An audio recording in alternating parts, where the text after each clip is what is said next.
चित्रकूट में युवा समाज सेवी अनुज हनुमत ने जल शक्ति मंत्री स्वतंत्र देव सिंह से मुलाकात कर मानिकपुर पाठा क्षेत्र की जन समस्याओं को लेकर 4 सूत्रीय विशेष पत्र सौंपा।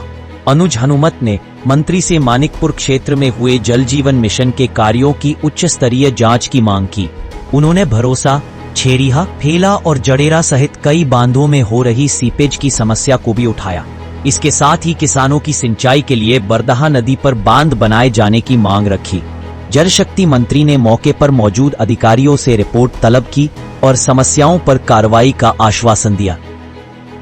देखिए, मानिकपुर क्षेत्र का मुद्दा लेकर के माननीय मंत्री जी से मिलने में आया हूं और जल शक्ति मंत्री हैं स्वतंत्र देव सिंह जी, उनसे बहुत आशा है क्योंकि वो जमीनी व्यक्ति हैं और जमीन में घोटाला हुआ है। जमीन में घोटाला यानी कि भाजपा सरकार की इस महत्वाकांक्षी योजना के साथ छल किया गया है।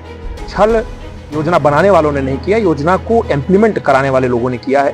पाइपलाइन गलत बिछाई गई है। बहुत सारे ऐसे गांव हैं, रामपुर, ऊंचाडी के रामपुर जो पंचायत है, ऐसे बहुत सारी पंचायतें हैं जहां पर पाइपलाइन गलत बिछी होने के कारण, टंकी गलत जगह पर बनाए जाने के कारण वहां पर पानी का सप्लाई नहीं हो रहा।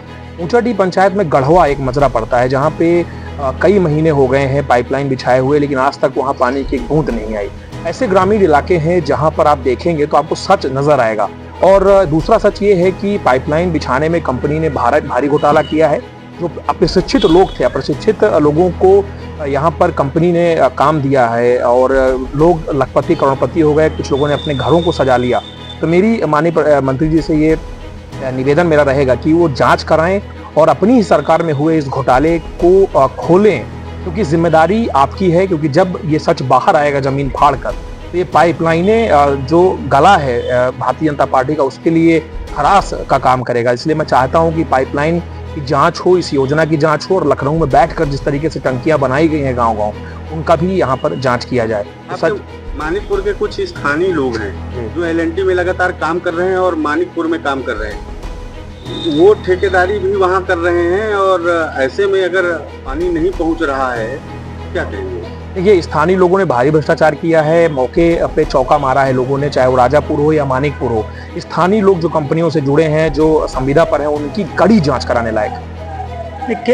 क्या कारण रहा है कि 2-3 साल हो गए हैं लाइन बिछे हुए कम से कम, लेकिन आज तक पानी नहीं पहुंच पाया, वहाँ पे नलों से पानी नहीं आ रहा है। देखिए, सबसे बड़ा कारण तो ये है कि आप समूचे भारत में एक योजना लागू नहीं कर सकते हैं।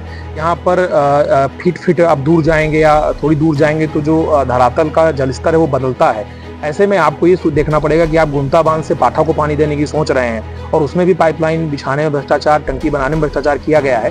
तो ये वाजिब सी बात है कि रामपुर जैसी ग्राम पंचायत जो नागर और इस तरह के गाँव पड़ते हैं, वहाँ पानी आप नहीं दे पा रहे हैं और आप ये कह रहे हैं कि हम जाँच करेंगे, कहीं पे मिट्टी फंस गई होगी। तो आप मिट्टी फंसाएंगे, आप कागज में अपने अक्षरों को इधर उधर गोलमाल करेंगे, जिससे पानी नहीं पहुंचने वाला। पाठा पानीदार तब होगा जब यहाँ का पानी रोका जाएगा, बरदहा नदी को नदी का दर्जा दिया जाएगा और बरदहा नदी पे बांध बनाया जाएगा, तब यहाँ पर कुछ होगा। यहाँ पर जल जीवन मिशन से कुछ नहीं होने वाला।